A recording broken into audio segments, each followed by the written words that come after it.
Centre for development policy and practice CDPP Hyderabad की जानिब से मुज़ाकरा बउनवान हिंदुस्तान की आबादी में इजाफ़ा, हक़ाइक़ और अफसाना चहारशंबे के रोज़ CDPP के दफ्तर वाक़े मां साहिबा टैंक पर मुनक़िद किया गया। दहली से तशरीफ़ लाए बैनुल अक़वामी शोहरत याफ्ता मुहक़्क़िक़ प्रोफेसर अमिताभ कुंडू ने शुरका को मुखातिब करते हुए आबादी के मुताल्लिक़ फैलाई जा रही गलतफ़हमियों से वाकिफ़ करवाया। शहर के मशहूर व मारूफ दानिशवरान, समाजी शख्सियात व शोबे तहक़ीक़ से जुड़े तलबा व तालिबात ने इस मुज़ाकरे में शिरकत की। बाद अज़ां प्रोफेसर कुंडू ने एडिटर HDTV मोहम्मद अमजद अली से गुफ्तगू करते हुए हक़ाइक़ से रोशनास करवाया। मुलाहिज़ा फरमाइए प्रोफेसर कुंडू से मोहम्मद अमजद अली की गुफ्तगू। प्रोफेसर कुंडू, आजकल जो इंडियन पॉलिटिकल सीन में मुख्तलिफ कम्युनिटीज़ के पॉपुलेशन के ताल्लुक से, आबादी के ताल्लुक से कहा जाता है, उसमें कितनी सच्चाई है? देखिए, अगर आप अलग अलग सोशल ग्रुप में, अलग अलग कम्युनिटी के लिए अगर आप पॉपुलेशन की ग्रोथ कैलकुलेट करें, हमारे पास 2011 तक तो आंकड़े मौजूद हैं, वी हैव द स्टैटिस्टिक्स, उससे आपको पता चलेगा कि मुस्लिम पॉपुलेशन का ग्रोथ रेट जो है वो दूसरे कम्युनिटीज़ की तुलना में थोड़ा ज़्यादा है। 2011 के सेंसस से भी पता चलता है और एक फर्टिलिटी रेट के स्टैटिस्टिक्स हमें अवेलेबल है, वो है नेशनल फैमिली हेल्थ सर्वे से। उससे भी पता चलता है कि मुस्लिम पॉपुलेशन का जो टोटल फर्टिलिटी रेट है ये हिंदू की तुलना में अधिक है और बाकी कम्युनिटी की तुलना में भी थोड़ा अधिक है। लेकिन सबसे बड़ी बात जो डेटा से निकल के आता है वो ये है कि मुस्लिम पॉपुलेशन का ग्रोथ रेट 50 के दशक में, 50s, 60s, 70s में हिंदू पॉपुलेशन की ग्रोथ रेट की तुलना में बहुत ज्यादा होता है। मतलब समझिए 33% अगर मुस्लिम का ग्रोथ रेट है, हिंदुओं का ग्रोथ रेट 20%, 12% का डिफरेंस था।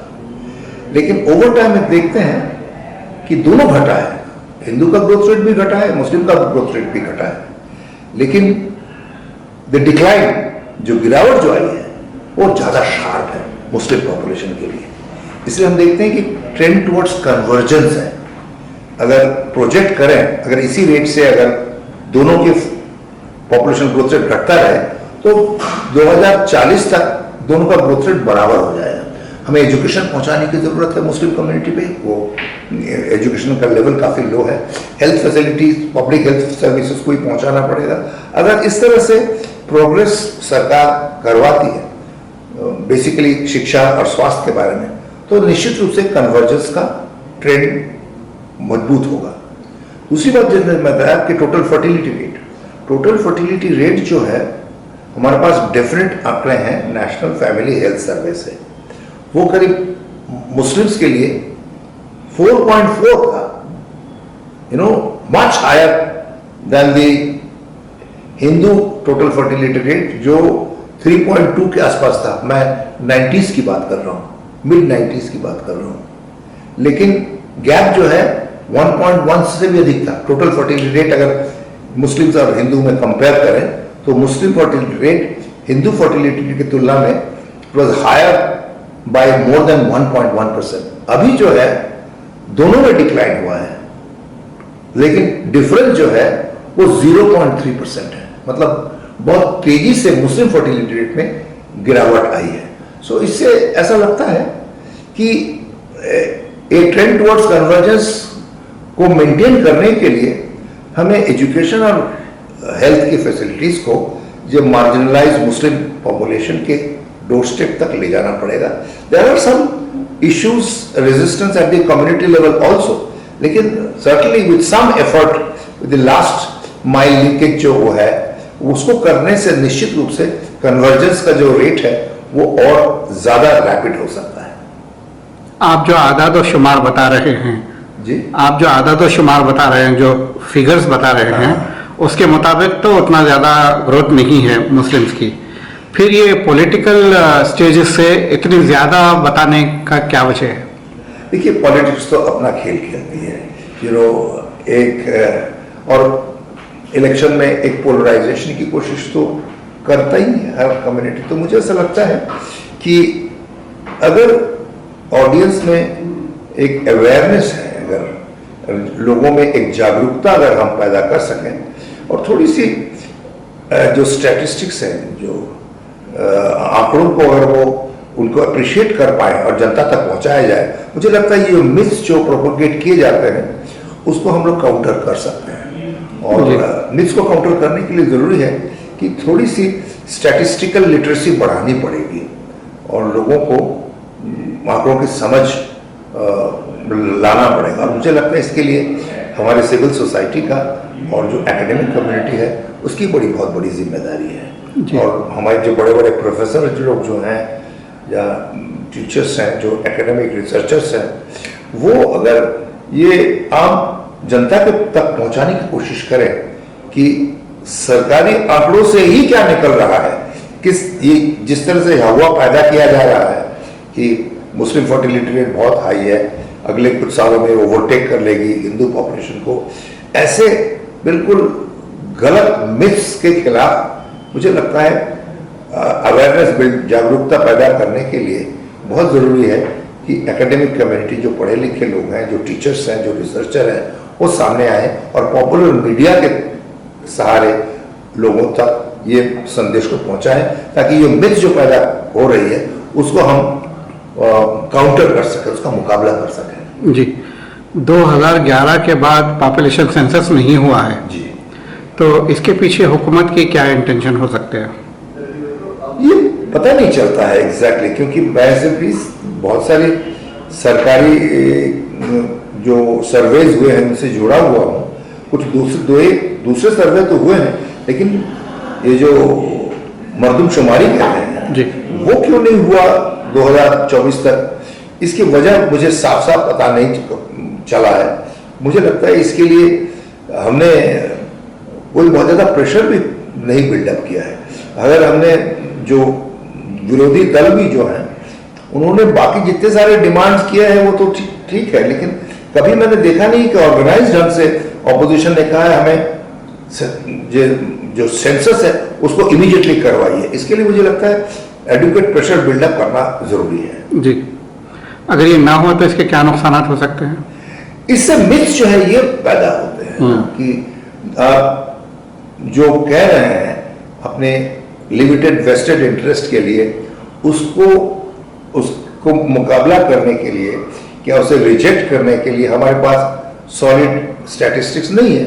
इसकी वजह से ऐसे जो अफवाह फैलने लगती है उसको मजबूती मिलती है।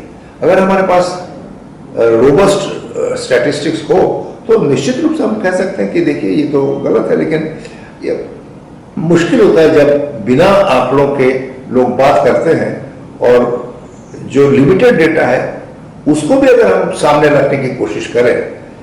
ठीक है, सेंसस का होना ना होना ये तो निश्चित रूप से एक दुर्भाग्यपूर्ण बात है, लेकिन जो भी आंकड़े हमारे पास हैं उसके जरिए हमें सच्चाई को आम आदमी तक पहुंचाना जरूरी है। इसलिए रिसर्चर्स को जो और एकेडमिक कम्युनिटी को पॉपुलर मीडिया का सहारा जरूर लेना चाहिए कि उनके रिसर्च को पढ़ने के लिए वो तो पहुंचते पहुंचते हम उन लोगों का बहुत साल बीत जाएगा। इसलिए मुझे लगता है ये जिम्मेदारी जो है ये शैक्षिक वर्ग को लेना पड़ेगा। जी, वैसे तो देखा जा रहा है जो आंकड़े आपने बताए हैं उससे तो मुसलमानों का पॉपुलेशन उतना नहीं बढ़ा है। अगर बफर्द महाल बढ़ भी जाता है तो किसी को इतनी फिक्र क्यों होनी चाहिए? क्या वजह हो सकती है अगर मुस्लिम पॉपुलेशन ज्यादा हो गया? ये बात आप सही कह रहे हैं कि ये एक देश में एक फोबिया टाइप का हो गया है कि मुस्लिम पॉपुलेशन बढ़ रहा है और पॉलिटिकल बैलेंस बिगड़ जाएगा और पॉलिटिकल पावर का डिस्प्लेसमेंट हो जाएगा। और मैं समझता हूँ सिर्फ ये हमारे देश में ही नहीं है, एक इस्लामोफोबिया जो है वो विदेशों में भी है। मुझे याद है आज से करीब 10 साल पहले मैं यूरोपियन यूनियन के साथ में बात कर रहा था। मुझे एक रिसर्च प्रोजेक्ट वो दे रहे थे, वो ये था, मुझे चाहते थे ये बताने के लिए कि एशियाई मुल्कों से, विशेष रूप से इंडिया, पाकिस्तान, बांग्लादेश से कितने लोग माइग्रेट करेंगे यूरोप में, वो जानना चाहते थे कितने लोग माइग्रेट करेंगे अगले 20 सालों में। लेकिन उसके साथ वो ये भी चाहते थे कितने हिंदू होंगे और कितने मुसलमान होंगे।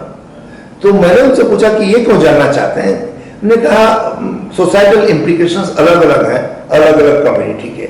तो मुझे ऐसा लगता है कि ये जो मुस्लिम्स के बारे में स्पेशल जानकारी रखने की जो कोशिश है, ये हमारे देश में भी है और विदेशों में भी है। लेकिन उसमें कोई बुराई नहीं है अगर कोई जानना चाहता है, लेकिन उसका क्या इस्तेमाल किया जाएगा ये बहुत जरूरी है। और मैं समझता हूँ कि इसका अगर सही ढंग से आंकड़ों को हम रखें तो निश्चित रूप से ये जो अफवाहें फैलती हैं, जो चुनाव के दौरान विशेष रूप से बड़ी कार्यकारी हो जाती हैं लोगों को कंफ्यूज करने में, उसको हम लोग मुकाबला कर सकते हैं, उसको हम दूर कर सकते हैं। एक तरफ ये बताया जा रहा है मुस्लिम का पॉपुलेशन बहुत ज़्यादा बढ़ रहा है, और दूसरी तरफ जो बड़ी पॉलिटिकल पार्टीज हैं, एक पॉलिटिकल पार्टी तो मुस्लिम्स को रिप्रेजेंटेशन देती ही नहीं है।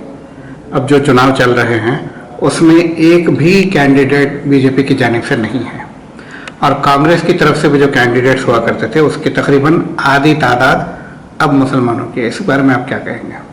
देखिए, पॉलिटिकल पार्टी तो चुनाव में इसलिए हैं कि वो सीट को जीतना चाहते हैं, है ना? अगर उनके कंसर्न्स माइनॉरिटी कम्युनिटी के लिए भी हो, अगर वो चुनाव जीतकर पावर में नहीं आए तो उनके कंसर्न तो अपने किताबों में रह जाएंगे। इसलिए चुनाव के वक्त जीतना ये उनका लक्ष्य रहता है, वो अपोजिशन हो या जो रूलिंग पार्टी है। वैसे आइडियोलॉजिकल फैक्टर्स भी हैं, लेकिन मैं समझता हूं कि बाकी सारे पार्टीज ये देखते हैं कि क्या हम जिस कैंडिडेट को खड़ा कर रहे हैं, हिंदू हो या मुसलमान हो, क्या वो जीतेगा। और मुझे ऐसा लगता है देश में पोलराइजेशन इतना हो गया है कि ये एक मुस्लिम कैंडिडेट को खड़ा करके हिंदू वोट्स उसके फेवर में डलवाना ये थोड़ा मुश्किल हो गया है। ऐसा लगता है कि एक वक्त सोशल प्रैक्टिस, सोशल ट्रेंड ऐसा है कि एक मुस्लिम कैंडिडेट को खड़ा करके किसी कॉन्स्टिट्यूएंसी में, मान लीजिए मुस्लिम का परसेंटेज बहुत कम है, तो जितवाना बड़ा मुश्किल है। इसीलिए कांग्रेस पार्टी को या किसी और पार्टी को हम दोष नहीं दे सकते, क्योंकि उनको जीतना एक लक्ष्य है। वो यही है कि हम जीतने के बाद ही में तो कुछ कर सकते हैं। इसलिए वो इलेक्शन का कैलकुलेशन सारा हार जीत के ऊपर आधार करके करते हैं।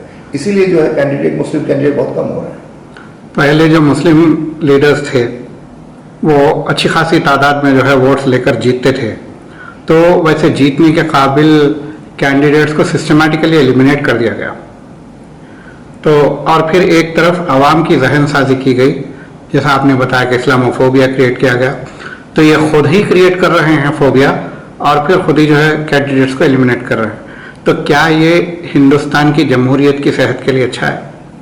देखिए, देश में बहुत सारे ऐसे ट्रेंड्स हो रहे हैं जिससे मुझे लगता है उसमें देश की मुश्किलें बढ़ सकती हैं आगे चलकर। तो इसे हमें कोशिश करनी है कि इसे हम लोग कम से कम स्लो डाउन करें, उसका मुकाबला करें, उसको रिवर्स करें। और इसके लिए जितना कोशिश सिविल सोसाइटी को करना चाहिए, मुझे शायद लगता है उतना शायद नहीं हो रहा है। उसकी हमें समझ होनी चाहिए, और उसके जो दीर्घकालीन लॉन्ग टर्म इम्प्लीकेशंस क्या है उसको समझ के हमें अगले 10-15 साल का कार्यक्रम बनाना है। ये निश्चित रूप से एक चिंता का विषय है, लेकिन उसके लिए हमें एक कॉन्शियस एफर्ट करनी पड़ेगी और सिविल सोसाइटी को एक जिम्मेदारी लेनी पड़ेगी। सिविल सोसाइटीज को जितना करना चाहिए, जितनी उनकी जो है जिम्मेदारी है, वो उतनी अपनी जिम्मेदारी पूरी क्यों नहीं कर पा रहे हैं? ये भी एक सवाल है कि सिविल सोसाइटी वाले को भी तो सर्वाइवल का एक स्ट्रेटेजी चाहिए, उनको पैसे के सोर्स चाहिए। सरकार से फंडिंग जो मिलता था वो अगर कम होता चला जा रहा है, और उनकी जो विदेशी फंड्स पर एक्सेस था उसको भी अगर कम किया जा रहा है, तो उनका सर्वाइवल तो मुश्किल हो जाएगा, क्योंकि ऐसे लोग बहुत कम मिलेंगे कि अपनी इकोनॉमिक इंटरेस्ट को पूरी तरह सैक्रिफाइस करके समाज के लिए काम करें। तो एक विशेष सर्कल में हैं हम लोग, कि ऐसे लोग बड़े कम मिलते हैं जो बिल्कुल अपनी मटेरियल बेनिफिट्स को पूरी तरह से तिलांजलि देकर समाज की सेवा करें। तो कोशिश करनी पड़ेगी कि सरकार के अंदर ये जो रूलिंग गवर्नमेंट है उसके अंदर ये जागरूकता पैदा की जाए कि कोई भी जमहूरियत जो है वो बिना ऑपोजिशन का और बिना सर्टन कॉन्स्टिट्यूशनल नॉर्म्स फ्रेमवर्क उसके अलावा काम नहीं कर सकती। जमहूरियत जो है वो मेजॉरिटी डिसीशंस के जरिए डेमोक्रेसी को आप नहीं चला सकते, क्योंकि अगर आप मेजॉरिटी डिसीजन से हर कंट्री में अगर डिसीजन लिए गए तो बहुत सारे गलत डिसीजन लिए जाएंगे। इसलिए जमहूरियत तभी सक्सेसफुल होता है कि सर्टनली इलेक्टेड रिप्रेजेंटेटिव्स तो आते हैं, उसमें मेजॉरिटी का ओपिनियन रिफ्लेक्ट होता है, लेकिन कुछ standard constitutional norms and principles होते हैं जो बाइंडिंग होता है, उसको हमारे कॉन्स्टिट्यूशन में स्ट्रेंथन किया गया है। ये इंश्योर करने के लिए कोई भी एक अचानक सरकार आके उसमें पूरी तरह बदलाव न ला दे। मुझे लगता है उस एलिमेंट को कॉन्स्टिट्यूशन को प्रोटेक्ट करना पड़ेगा, ये हमारी जिम्मेदारी है। हमसे बात करने का बेहद शुक्रिया। धन्यवाद। Madina school, best academic faculty, बेहतरीन डिसिप्लिन, जहां तालीम भी और तरबियत भी। 43 साल से लगातार 100% फर्स्ट क्लास और डिस्टिंक्शन रिजल्ट्स का बेमिसाल रिकॉर्ड। खेल कूद में भी गैर मामूली कारनामा। वक्त की रफ्तार और तकाज़ों से हमाहंग साइंस, कंप्यूटर और रोबोटिक्स लैब्स, और वो भी अफोर्डेबल फीस स्ट्रक्चर में। एडमिशन्स के लिए कांटेक्ट कीजिए 9100441445 या 6304148143 पर। Himayat Nagar for boys and girls, Nampally for girls and boys up to 5th standard. Madina school, Himayat Nagar और नामपल्ली, हैदराबाद।